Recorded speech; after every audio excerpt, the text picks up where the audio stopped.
Pharaoh, the Tower of Babel, and Haman in chapter 28, verse 38, mentioning that Haman is an Egyptian. Chapter 40, verse 36 to 37, Pharaoh talks to Haman. The problem is Egypt never built any towers, as according to this story. They built pyramids. More than that, we know that Haman was not an Egyptian name. It is a Persian name, and we see him referred to in the story of Esther in chapter 3, verse 1. Pharaoh lived in 1500 BC, whereas Haman, the Persian Haman, lived in 510 BC.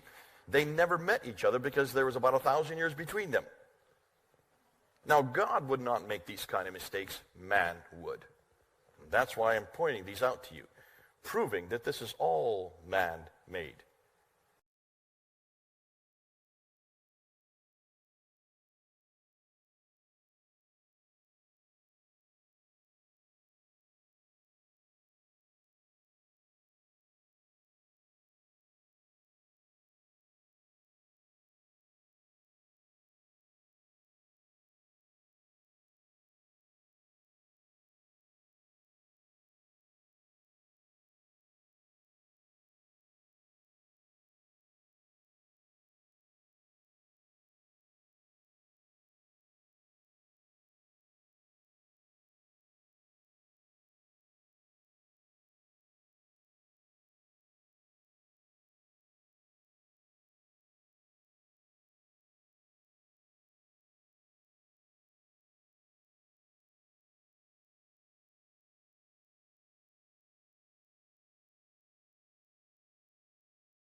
Haman 6 times appeared in the Qur'an.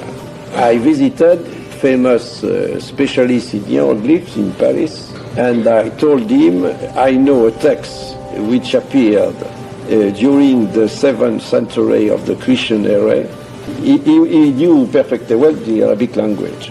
I wrote Haman before him, and he said me that is not possible, because the hieroglyphs were absolutely unknown between the 3rd century and the discovery of Champollion during the 19th century. It's not possible. I told him, yes, it's not possible, but maybe you will have another opinion when you will see this Arabic text. What it is, this text?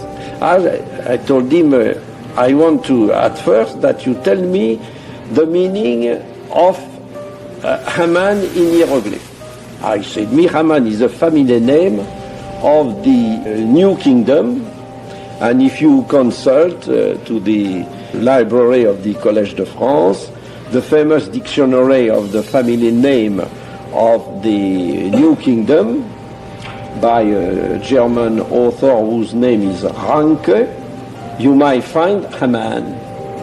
And he said me, I do not remember exactly what was the profession of Haman, but the profession of Haman is indicated in this dictionary. I went to the library, and in the dictionary it was written, Haman, a director of the workers in quarries. That is to say, the man who was building with stones, of course, because at that time the great monuments were built with stone, not at all with wood. And so that you have in this dictionary of the hieroglyphic name the name of Haman, to whom the Pharaoh said, build the tower. And when I came back to this professor, this expert, and I said to him, have a look, and I opened the Quran before him, he was stupefied. without any voice.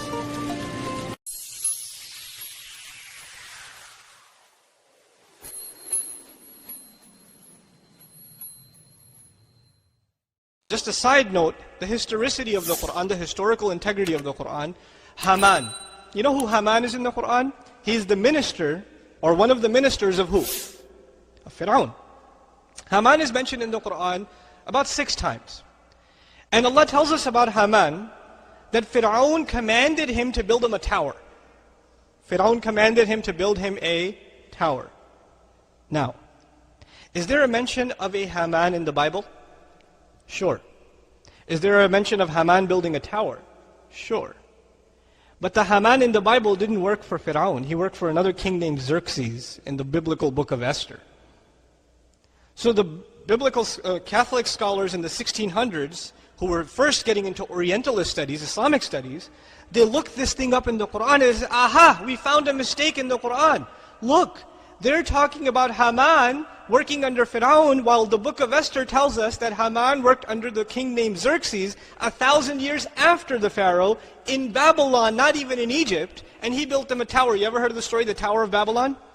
So they challenged the historical integrity of the Qur'an. Ma'adallah, they said, from the disbeliever's point of view, oh, Muhammad must have plagiarized it from a priest and made a mistake because he mixed up the story of the Tower of Babel, right? And the story of Xerxes with the story of the Pharaoh, and he's confused between the two of them.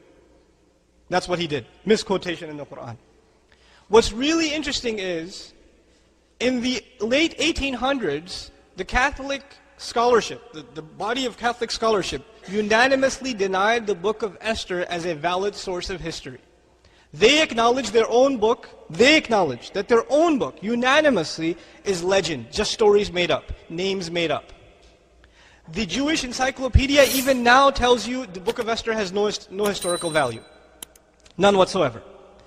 But then it remains, this one question remains. The Qur'an tells us that this Qur'an tells Bani Israel about the things that even they disagreed in.